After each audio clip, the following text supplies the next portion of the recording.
오래전 어느 지방 시골 마을에 두 친구가 그렇게 같은 고향에서 태어나고 학교도 같이 다니고 그렇게 자라났습니다.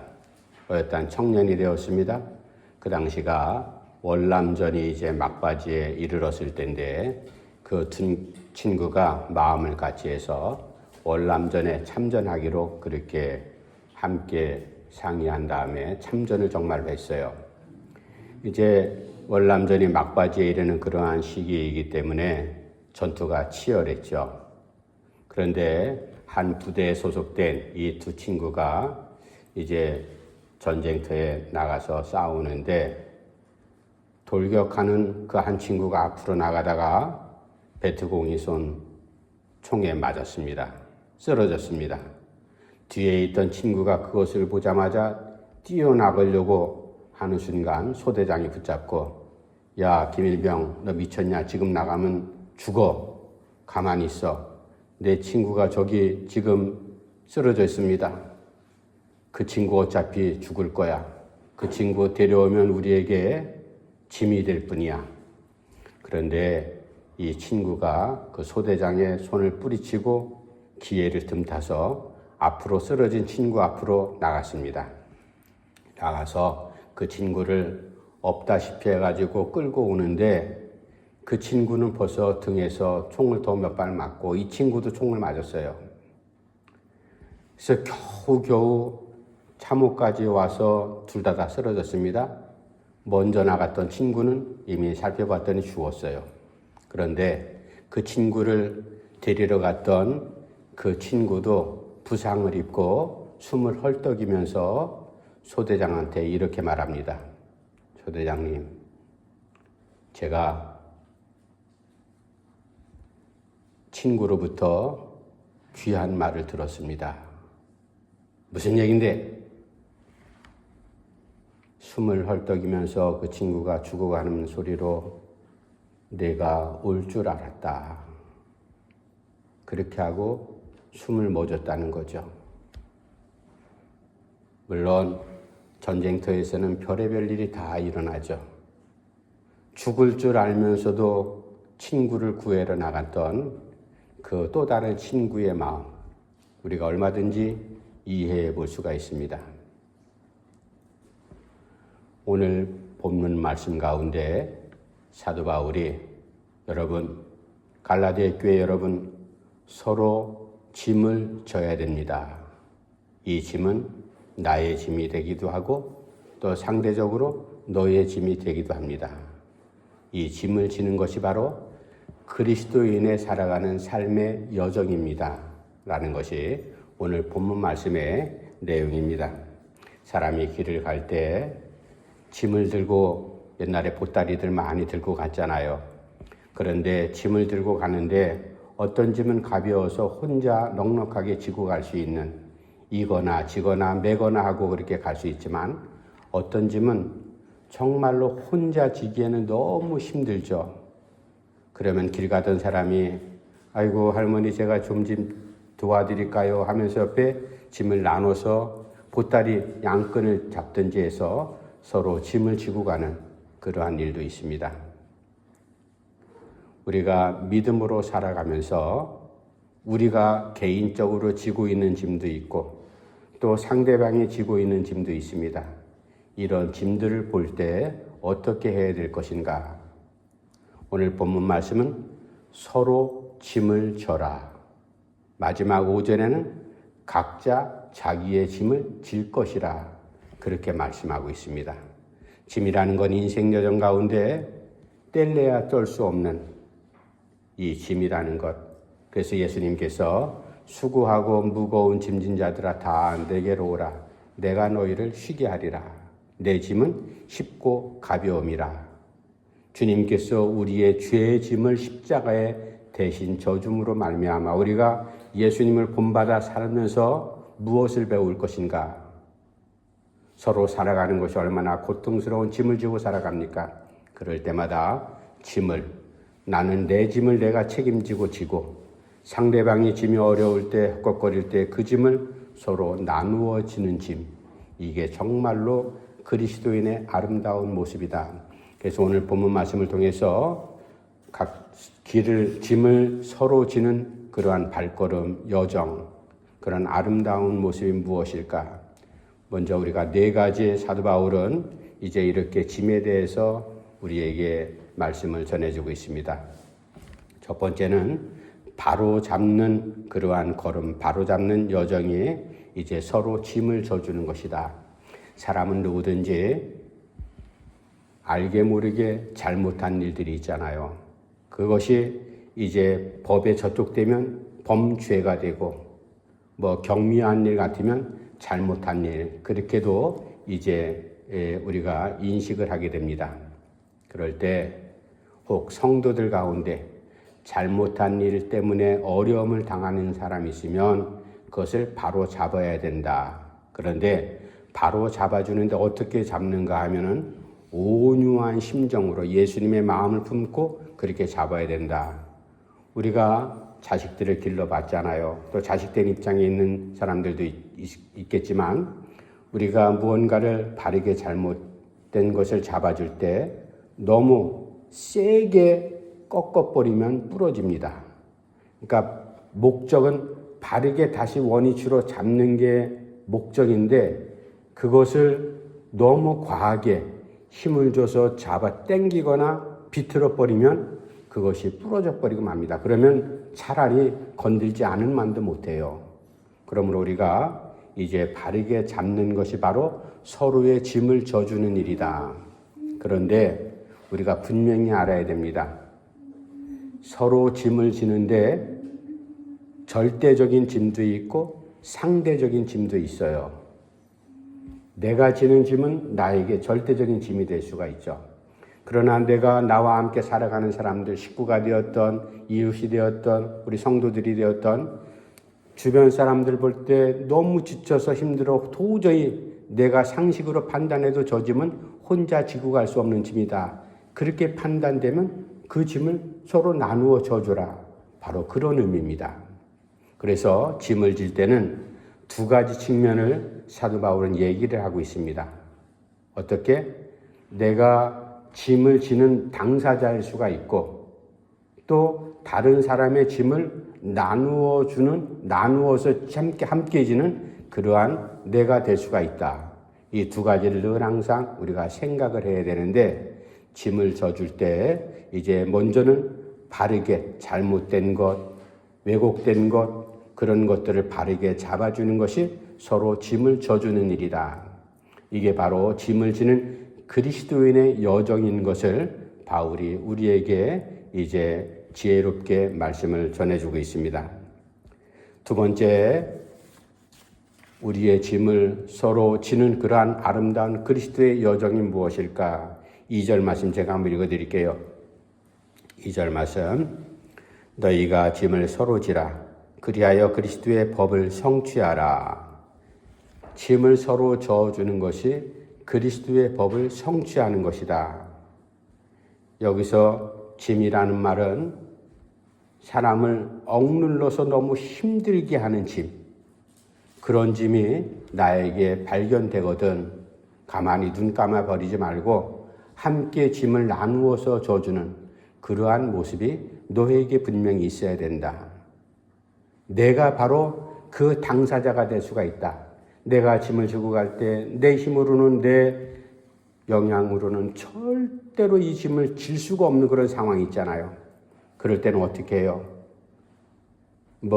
짐 지고 간 짐꾼도 부르기도 하고, 이사할 때 무거운 피아노나 이런 것들은 무얼로 내려요? 그건 사다리차 동원해 갖고 내리잖아요. 요즘에 다 이제 사다리차 해가지고 이사 그렇게 하지만 예전에는 다 보따리 바리바리 쌓았고 사람이 일일이 그렇게 옮기고 그렇게 했지 않습니까?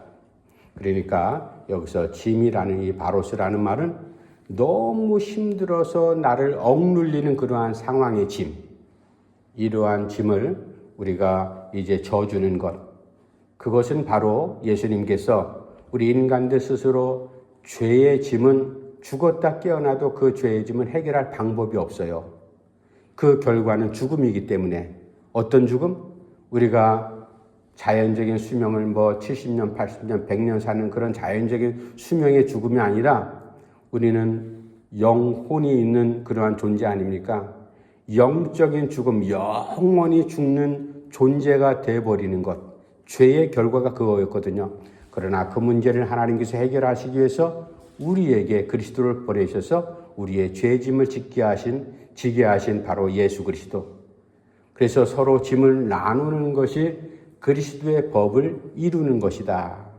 이게 바로 그리스도인들이 걸어가는 이제 믿음의 발걸음, 여정인 것을 우리가 분명히 알아야 됩니다. 옛날에 이스라엘 백성들이 출애굽할 때 광야에서 아말렉 족속이 전쟁을 걸어왔어요.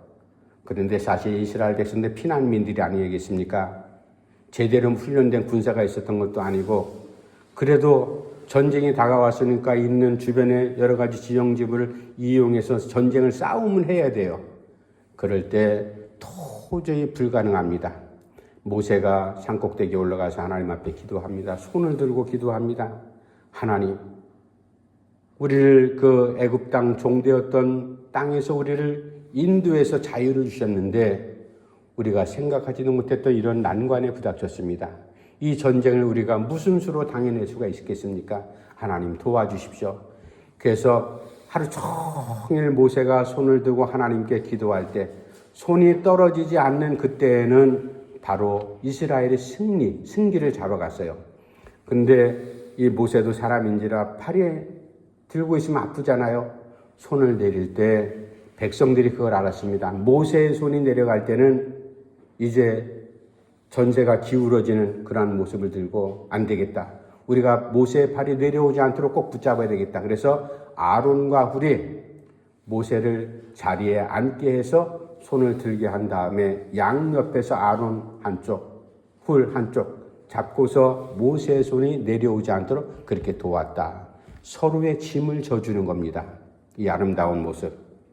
그리고 신약시대에 와서 예수님께서 많은 병자들을 고치셨죠. 그 가운데 중풍병자 한 사람이 도저히 스스로 주님 오시는 그곳에 그 장소에 갈 수가 없잖아요.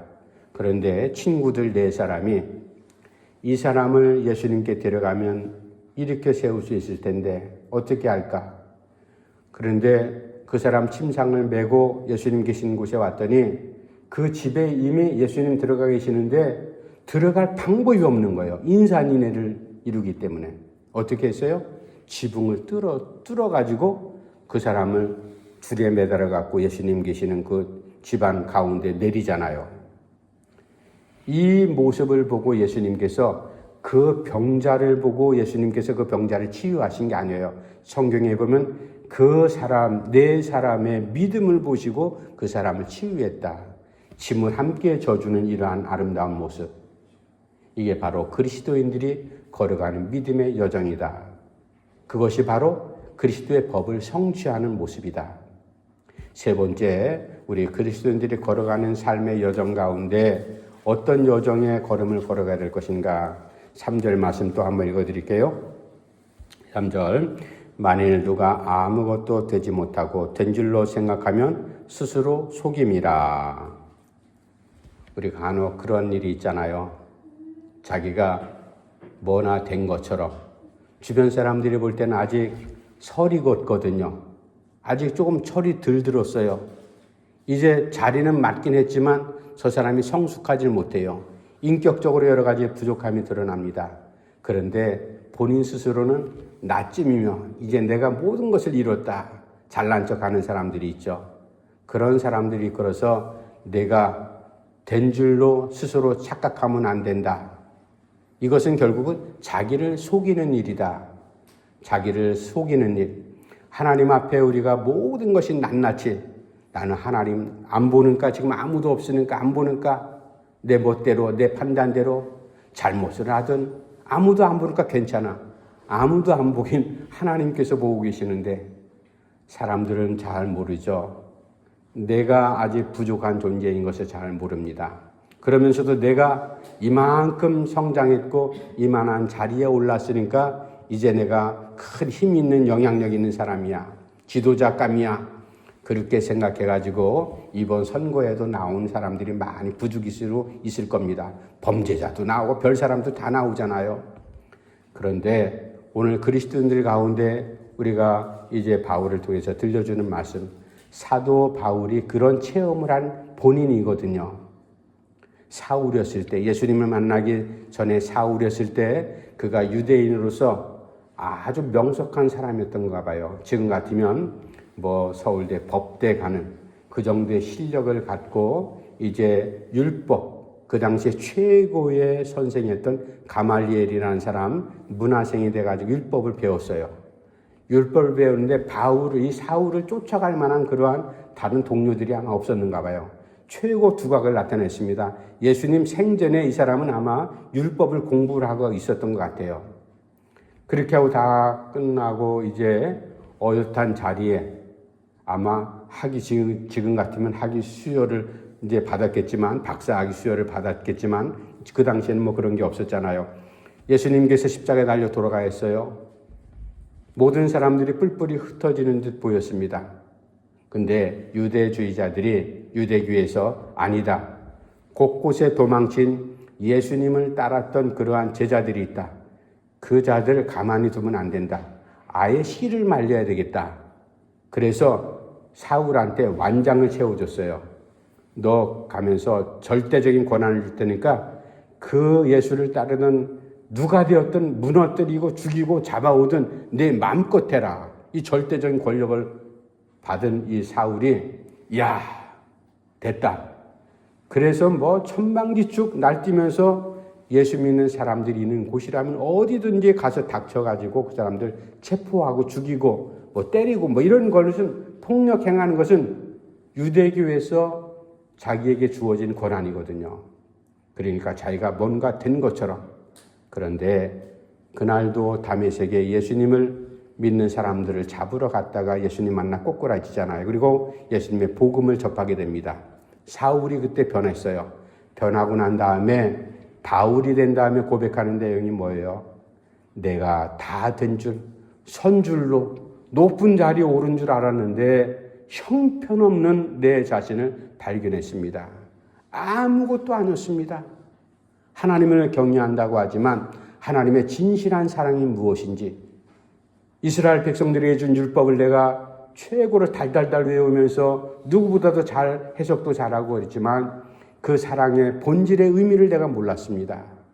그러니까 껍데기죠. 내가 섰다라고 스스로 자기를 속인 겁니다. 그게 예수님을 만나고 난 다음에 그 정체가 드러났거든요. 그래서 스스로 선줄로 생각하지 말라. 자기를 이것은 속이는 일이다. 그러므로 스스로 속이지 않는 여정, 우리도 조심해야 됩니다. 늘 항상 겸손해야 되죠. 사울이 율법을 그렇게 최고의 학문을 누구보다도 아주 탁월한 성적으로 수학했으면 더 겸손해져야 되는데 익은 벼가 고개를 숙이는 법이잖아요. 근데 고개를 뻣뻣이 들고 있다. 아직 연결지 않았기 때문에 속에 비었다는 얘기 아니겠어요? 벼 이삭이 이렇게 바짝 서 있는 건 뭐예요? 속에 알갱이가 아무것도 없다는 얘기예요. 알갱이가 참 무거워서 당연히 숙여지게 돼 있죠. 겸손하게 우리의 걸음을 걸어가야 된다. 내 스스로 늘 항상 하나님 앞에 내 삶을 내놓고, 하나님, 저는 이것도 부족하고 이것도 연약합니다. 내가 할 수 있는 것은 거의 없는 것 같습니다. 하나님의 도움을 구하는 그러한 모습. 이제 마지막 믿음의 아름다운 여정, 짐을 지는, 서로 그렇게 짐을 지는 여정이 무엇일까? 마지막 4절, 5절 말씀, 우리 본문 말씀 같이 한번 읽어봅시다. 4절, 5절. 시작. 각각 자기의 일을 살피라. 그리하면 자랑할 것이 자기에게는 있어도 남에게는 있지 아니하리니 각각 자기의 짐을 질 것이라. 아멘. 오늘 본문에는 짐을 지라는 말이 2번 등장합니다. 2절에는 서로의 짐을 지라. 그것은 상대방 가만히 봤더니 저 짐이 너무 무거워 보여. 그러면 내가 가서 짐을 서로 나누어 지는 겁니다. 그게 절대적일 수도 있지만 상대적이라는 걸 늘 항상 생각을 해야 돼요. 나는 항상 내 짐을 들어주는 사람만 있지? 그게 아닙니다. 옛날에 상전들이 그렇게 고약한 생각을 했죠. 늘 하인이 있어서 자기 짐만 들어주는 줄 알고 내가 하인의 짐도 들어줄 줄 아는 그러한 마음을 갖고 있어야 된다. 5절에는 마지막에 각자 자기의 짐을 지라. 여기서는 서로의 짐이 아니라 원어가 틀립니다. 그건 개인적인 자기의 짐입니다. 자기의 짐은 자기가 책임을 지고 져야 되는데 어떻게? 자기를 잘 살펴야 될 것이다. 자기를 잘 살피는 것이 자기의 짐을 지는 것이다. 우리들 항상 살아가면서 물론 내가 짐을 지고 살아가노라면 욥을 우리가 한번 생각을 해보세요. 욥이 그 어려운 고통을 당했을 때 가정에 큰 짐이었잖아요. 10명의 자식이 죽었습니다.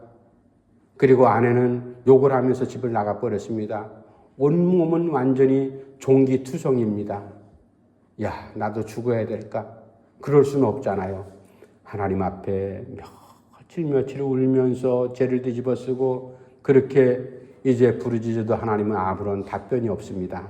그때 욥의 친구들 3명이 욥을 찾아와서 위로를 해주죠. 처음에 한 주간 동안 아무 말하지 않다가 그거를 지나고 난 다음에 한 사람 한 사람 욥을 위로한답시고 욥의 속을 박박박 긁어댑니다. 이거는 서로의 짐을 져주는 게 아니거든요. 바르게 잡으라 우리가 첫 번째 바르게 잡는 것이 서로 짐을 지는 것이라는데 잘못하면 부러져 버리거든요. 부러지면 차라리 건들지 않은 만도 못합니다. 그러므로 서로의 짐을 지는 것은 각자 자기의 짐을 져라. 욥은 자기의 짐을 자기가 잘 지고 가고 있습니다. 고통 가운데서도 하나님을 바라보면서 잘 지고 있습니다. 우리는 항상 조심해야 됩니다. 나도 넘어질까? 나도 사울처럼 된 줄을 알고 넘어질 줄 아는 것 예상하지도 못하고 사람이요 한치 앞도 모르는 존재 아니겠어요? 앞으로 무슨 일이 될지 선 사람 어떻게 저렇게 넘어질까? 우리 정치하는 사람들, 연예인들, 경제인들 그런 사람들 많이 보잖아요. 다 된 것처럼 우뚝 쓴 것 같은데 어느 순간에 완전히 나락으로 떨어져 버리잖아요. 그래서 겸손해야 된다. 그것은 자기 자신을 살피지 않았기 때문에 그렇다. 자기 자신을 잘 살피는 것이 서로의 짐을 지는 믿음의 사람의 여정이다. 내 짐은 내가 잘 책임지고 잘 챙기는 것. 그럼에도 불구하고 우리는 원치 않는 나에게 무거운 버거운 짐이 생겨날 수밖에 없습니다. 인생길이 그렇잖아요. 그럴 때 그것을 발견하면 서로의 짐을 져주고 일단은 내가 내 짐을 잘 챙겨 걸어가는 것. 이게 짐을 지는 오늘 사도 바울이 우리에게 또 갈라디아 교인들에게 주는 지혜의 말씀입니다. 인생길 걸어가면서 짐 없이 걸어가는 사람 없습니다. 유치원 꼬맹이 3, 4살만 되면 벌써 유아원 유치원 다니잖아요. 그 아이들 저도 이제 아침에 교회에 오다 보면은 그 조그만 놈이 저만한 가방을 메고 엄마 손잡고 가지만 띠뚱띠뚱 가요. 저 속에 도대체 무엇가 들었길래 가방이 저렇게 클까? 나중에 알아봤더니 그 속에 식판이 들었다고 그래요. 식판이 크니까.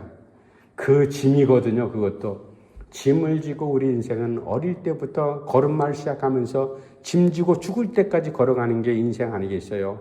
그리스도인도 그 짐에 대해서는 예외가 없습니다. 우리가 짐을 어떻게 지고 갈 것인가? 서로의 짐을 져라. 그리고 각자 자기의 짐을 지고 가라. 이 짐에 힘겨울 때 우리가 누구의 도움을 받아야 될 건가? 내 스스로의 짐을 질 때도 또 상대방과 함께 짐을 나누어질 때도 우리가 해결하지 못하는 힘이 닿지 않는 그러한 부분들이 있습니다. 그래서 주님 앞에 우리가 기도하지 않습니까? 수고하고 무거운 짐진 자들아 다 내게로 오라. 주님의 도움을 받으면서 우리가 짐을 지는 것, 이게 지혜로운 방법이거든요. 이제 무더위가 시작됩니다. 여러 가지 힘든 일 아직 계속 우리가 하나님의 부름을 받을 때까지 어떤 짐이 나를 괴롭힐지 어떤 짐이 나에게 소망을 줄지 우리는 알 수가 없습니다. 그 짐이 꼭 나쁜 건 아니거든요. 어차피 지고 가야 될 짐 가운데 소망의 짐도 있습니다. 나를 기쁘게 하는 에너지 같은 짐도 있습니다. 그러나 버겁고 힘든 짐, 우리가 지고 갈 때 주님의 손 붙잡고 내 힘으로도 너의 힘으로도 부모의 힘으로도 목사의 힘으로도 되지 않는 그런 짐이 있을 때 주님 손 붙잡고 걸어가는 아름다운 우리의 믿음의 여정이 꼭 되기를 간절히 축원합니다. 기도합시다. 하나님 아버지의 은혜를 감사함 드립니다. 연약한 저희들에게 이제 인생 살아가면서 짐을 지고 살아가는 것이 분명한 인생길이지만 내 짐도 버겁고 힘들어서 남의 짐 지고 가는 것 우리가 눈여겨볼 겨를도 없는 그러한 삭막한 시대에 살아갑니다. 아버지 하나님, 저희들에게 힘과 지혜와 믿음을 더하셔서 나에게 맡겨진 짐, 특별히 무엇보다도 십자가의 짐을 지고 갈 때 우리가 당당한 마음으로 기쁜 마음으로 하나님의 실로 그렇게 짐을 지고 걸어가게 하시고 그 짐을 넉넉하게 지고 걸어갈 수 있는 힘도 여건도 하나님 허락해 주시옵소서. 주변에 함께 나누어질 짐이 있다면 우리가 하나님의 실로 아니라 하지 말고 함께 내가 하나님의 실로 힘이 닿는 한 최선을 다해서 돕고 그렇게 짐을 나누어주는 믿음의 여정을 걸어가는 우리 성도들이 될 수 있도록 인도해 주시옵소서. 예수님의 이름으로 간절히 기도하옵나이다. 아멘. 찬송가 212장 찬송하시면서 준비하신 예물 드리겠습니다.